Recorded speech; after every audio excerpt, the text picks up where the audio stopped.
I still don't know what Myles Garrett was thinking. Okay, well, clearly he wasn't thinking. This dude just bounced his head off, and he's supposed to have no reaction? I'm looking at Mason Rudolph as being, to me, the biggest culprit in this situation. Stop it. This is 100% on Myles Garrett. If anybody thought he was getting anything less than the rest of the season, they were fooling themselves.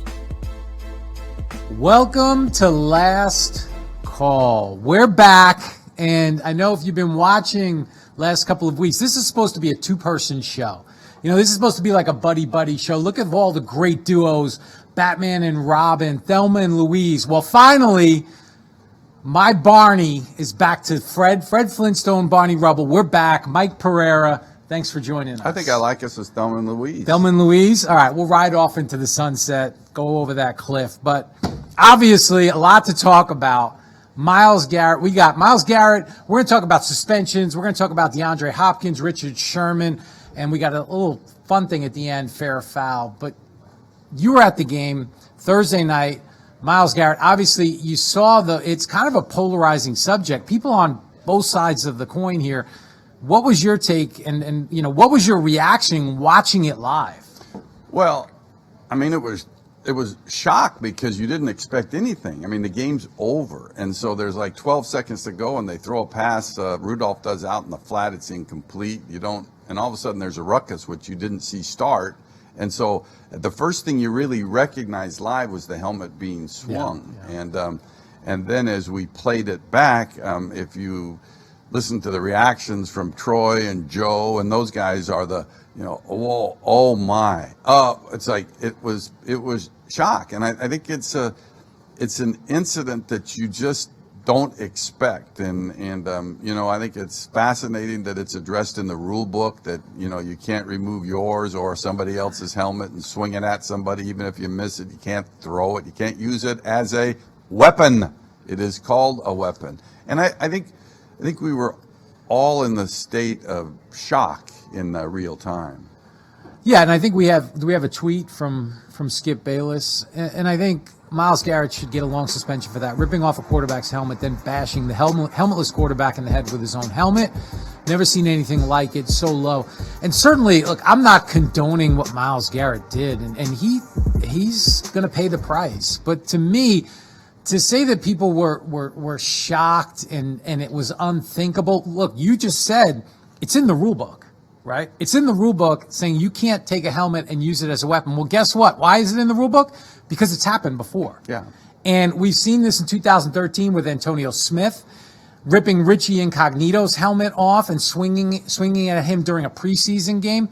So again, it's not unthinkable. And to me, honestly, when we ask these guys to play a violent game and to push up to that edge, I'm surprised it doesn't happen more. Well, I mean, I was on the game. Like you say, it's happened. I think I was on the game when Kyle Turley ripped the helmet off of a player and threw it. Yeah. But that's the first time I've seen actually somebody bash somebody in the head. And I think the discussion would be, quite frankly, different if it led to an injury. I mean, this is a quarterback. Forget about his culpability in this, who was coming off a concussion. Sure. And then luckily the helmet hits him in the bottom of the area where the pads were sticking out. Yeah, it was the padding. It wasn't the actual. You have a significant injury, a gash or something like that, and I think more discussion even goes beyond it, and we've seen it in the HL, could there be charges, assault criminal and things charges, like that. assault charges here? And it's just, to me, it's just something where, you have to have control, and even if somebody instigates something, that doesn't forgive the second act. And you're talking about, too, a player who, Trevor Siemian is out for the season because he got taken to the ground by Myles Garrett, and he's been fined $52,000 for, these hits. I think it's 2 hits on quarterbacks and a punch. Yeah, and a punch. So he had, I think, $52,000 this year. And everybody says, and Troy immediately said off camera to us, he said, I have to say this, that every player, teammate of Myles Garrett, and his coaches talk about what a great guy he is, great team player, great composure, all this kind of stuff. But there's a switch that turns on, and it has to turn off. And I don't, for this type of incidents to be shown on national television and then all the newscasts around the country is not what the league wants or the game of football needs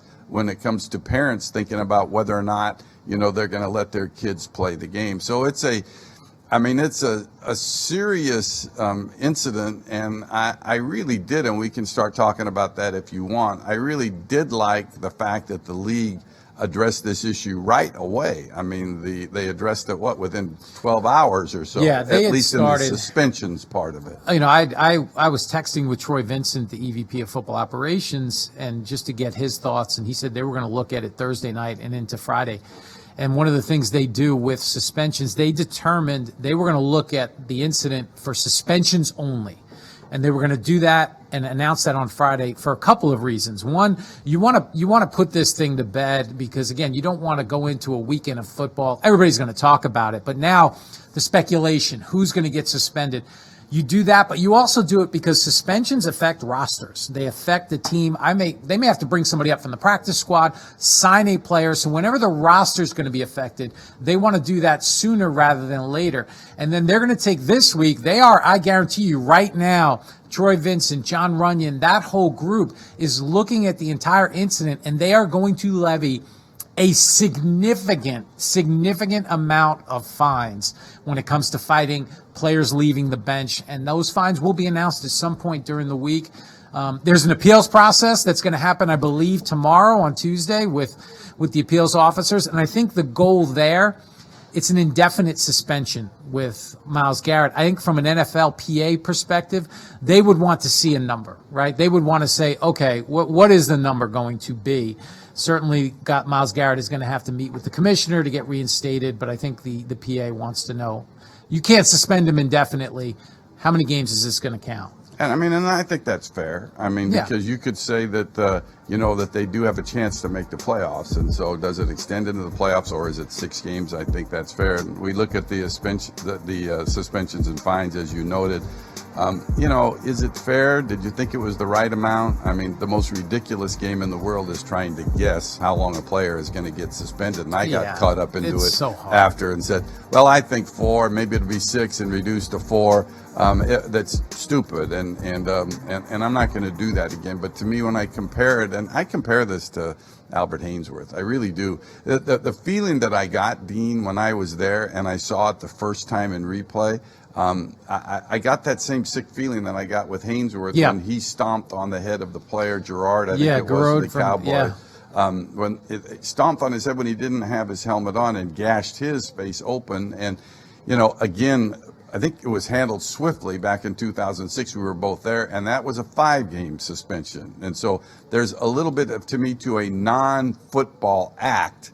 That to me was a comparison to what they did with this one being basically a minimum of 6 games. So, and like you say, I think the Pouncey retaliating by kicking and punching and all that stuff, which is obviously the fighting act, and for him to get the 3 games, I maybe was a little bit surprised and maybe thinking it might have been 2, but I felt that was going to be, a suspension. But you can't, he said, it's interesting, he said he blacked out and he doesn't remember what he did. He was just going after the guy that attacked his quarterback. And when I was on with the set with Gronk yesterday in the situation with him 2 years ago where he jumped on the back of a down Buffalo player and the guy was down in his stomach and he hit him in the head with his forearm, he said he kind of blacked out too, and he was upset because he'd gotten held 3 times on the play. Well, that's no excuse to do that. Black out. And I think, and the other thing in that list, the one name that's missing that has been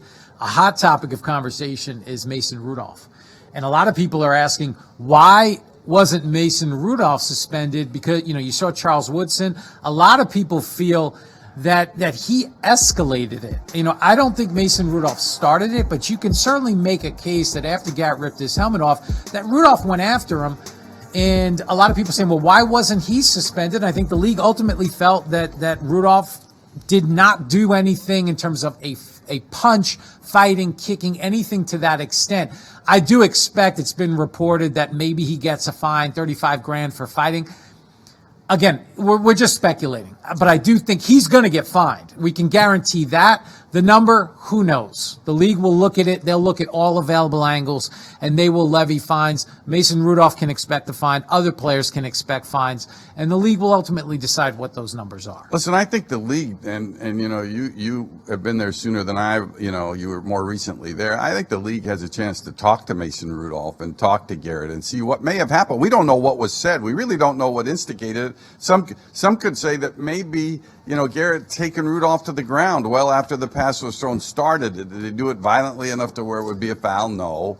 What was said when there's, who really knows? But like you say, I do think that's going to result in more money being doled out to the various charities that it goes to. But it was an ugly scene, and I just have to say, to be in Cleveland, for Cleveland to win the game, to actually win the game, and to get their season maybe turned around a bit, at the end, it felt like a loss. It did. I think everybody walked out of the stadium stunned. There were not people, we're not cheering, we're not screaming. It was the atmosphere totally changed in 8 seconds. And then, of course, what happened? There's 8 seconds where you take a knee, but guess what? It was 4th down, so then there's change of possession. Teams left the field. You had to get them back on the field to get another kneel down, and it just prolonged this whole incident. It really and I got to ask the question, can the referee just end the game in that situation? And they can't. The referee can't just end the game and say, you know what, only the commissioner can end a game. But there are certain rules. If a defensive foul with the clock running inside 40 seconds, that's different. This was a situation where they had to play it out. And just from an on-field perspective, that's a tough deal to try to break that up and worry about guys swinging helmets. And the officials are, they don't have any pads, and they're in harm's way too. So just a scary situation. But, we'll see. We'll see what happens going forward. But let's shift gears, and let's go to a topic that we've been discussing ad nauseum this season, pass interference, replay review. And we had a play in the Texans-Ravens game early in the game. Tough to say that, look, it's early enough where you never know, but the Ravens ended up blowing the Texans out. But DeAndre Hopkins gets interfered with, no call. Bill O'Brien challenges, and the call on the field stands. And we've seen this throughout the season where it looked like it was clear and obvious, but they didn't overturn it. And this elicited some pretty strong responses. One from DeAndre Hopkins. I think we got a tweet. And then one from, Coach O'Brien, and we got this, and we've heard this before. I remember, I don't know what a catch is, but Coach O'Brien, I think, saying that he doesn't know what pass interference is anymore. Well, I think he probably knows what it is if it's called on the field. He just doesn't know what it is if it goes to replay. And that's the rub here, which continues to make it so difficult, because you've taken already a subjective call, because there's so many elements to this. Was the pass catchable? Did the contact significantly hinder the receiver's ability to make the catch? And you've taken that definition, and that's a definition that's used on the field, and then you basically, if it goes to replay, then it expands, and it expands to go, it has to be clear and obvious, because now you're looking basically at the play in New Orleans in the championship game last year. That obvious. So there's another element of subjectivity in this rule. And that's why the coaches are confused and players are confused, because you're getting mostly plays that happen where interference is not called. And then you see it on replay, and it is interference, and it gets challenged or it gets reviewed, and it doesn't get changed, even though it is interference. And this subjectivity is being put on Al Riveron, which is making it tough for him. Granted, it makes it tough for him to try to gauge where this line is that the competition committee and the owners wanted. And you'll never solve this unless you basically go back to it either is or it isn't, without this clear and obvious, element that they're putting into it. But as in any time, it seems to me, Dean, anytime you do something like this, are there unintended consequences to this in terms of, like, the officials right now? Where are they? That's to me, and we were asked the question, okay, what is pass interference in 2019? Well, pass interference hasn't changed. The rule didn't change. How the officials view it on the field didn't change. But what's getting lost in all of this right now is we are so focused on why calls are not being overturned in replay. Where we should be focusing is why are these calls not being made on the field initially? That's the first thing. Or calls that are being made that are getting overturned. That's where the focus needs to be, because that's where it all starts, right? 71 replay reviews on pass interference, but there's 2 to 3 times more than that are called or not called. And again, it starts on the field. And I think we're seeing this replay review rule starting to seep into the on-field official psyche and affect how it's being called on the field. I totally agree with that. Because you're looking and I don't think people really care about the grading process of what is graded anymore, but you're basically, you're saying in review that it's not pass interference when in fact it was, and maybe the official gets a downgrade for not calling it. Yeah. So he's not, in some cases, we would say, getting bailed out by replay. And I just don't think this goes away. And I think as we get closer to the playoffs now, and if this comes up in week 16 or week 17 and keeps a team out of the playoffs, or God forbid, moving forward from the playoffs, as you move down toward the Super Bowl, it's just this subjective element that it's a one-year rule, and I just don't think it can come back in this form that it is now. No, it would have to be tweaked, and they would have to review all the pass interference calls and reviews and look at it. One silver lining I do think comes out of this, at least from my perspective, is we've always had this call for why is pass interference in the NFL a spot foul? They should go to the college rule 15. And if it's flagrant, it's a spot foul. Well, guess what? That's a different standard. Look how hard it is to do this in replay with different standards. Now you're going to ask the officials on the field to have 2 different standards. So I hope that puts that conversation to bed. But again, we are going to continue to talk about pass interference review. And we've got another play, Richard Sherman, and Richard is fired up about this rule and how it feels like he's been impacted personally. He had a call in the game, San Francisco against the Cardinals, not called on the field, clearly pass interference, and it was overturned. And this is Richard's comment. I had 3 penalties on the season coming into the game, and to get 3.5 is really interesting, especially with the way that the reversals have gone. I think there's been probably over 100 PI challenges this year, and there's been 5, I think, reversals, and I'm 2 of them. Okay, so the whole personal thing aside, the numbers it's 71 and 12 right now, but Sherman has been involved in 2 reversals. To think that the officials or Al Riveron in New York is targeting an individual player that's ludicrous, and I know Richard, and I've talked to him about officiating, and he's very thoughtful, but I don't think that argument has any merit, and I know you talked about that this morning on the radio.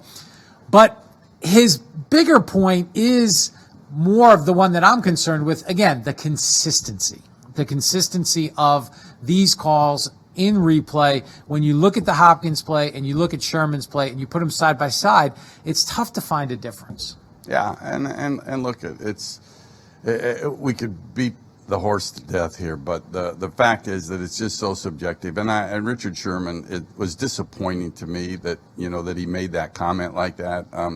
He's beat on the play, so he's looking a little bit for a scapegoat, when he's beat on the play, and he does tackle him. So, and Richard Sherman is a heck of a player, and as an old 49er fan, I'm happy to have him on my team, but I would rather have had him talking about what a great win it was and what a great, performance by Garoppolo and his team making the big play when they had to, and not about me, and I'm getting picked on by some ridiculous myth that he's throwing out there. But they are my Niners. I was going to say, can we stop? They are my Is Niners. This fanboy over here? We're just going to talk about the 49ers? Kezar Stadium, baby. Exactly. I remember going to Kezar Stadium, sitting on the wooden benches in Kezar Stadium. You know what I remember? I remember the team I grew up watching, the New York Giants, crushed the 49ers. I think it was 49-3 when they knocked Joe Montana out of the game. I remember them beating the 49ers 15-13 in the NFC Championship game, and then going on to win the Super Bowl against your Bills, Bondo. I remember that. And I remember all those Super Bowls that the 49ers did win. By the way, Danny Danny got a haircut, by the way. Danny did Just get a wanted to point haircut. it Well, out. Danny was, again- Look at now he's learned how to rub his, Well, hey, look at him. Look at him. Wow, the hand through the hair. Can we get that in slow motion with some but music? They're gonna look at and now. Unbelievable. Danny, Unbelievable. oh, Danny boy. All right, no singing. Let's go. Let's move on. There he is. There's the ISO. There There right it is. here. There- Oh, hey. look at Danny. Hey, what's up? And another free Nike shirt Wow. from Fox too that he's wearing. More. All right, we got our Danny fix. Let's go. Let's talk about something that we saw over the weekend that I thought was hilarious. Fair or foul? This is from the Monmouth, Kansas game. Now, if you don't know, Monmouth University is a small university in New Jersey on the coast, and not a very big basketball school. Kansas obviously is pretty good at basketball. This is the end of the game. Kansas is running out the clock, and this guy steals the ball, dunks it, and then gets up in everybody's face, and he's literally like, I don't give a you-know-what.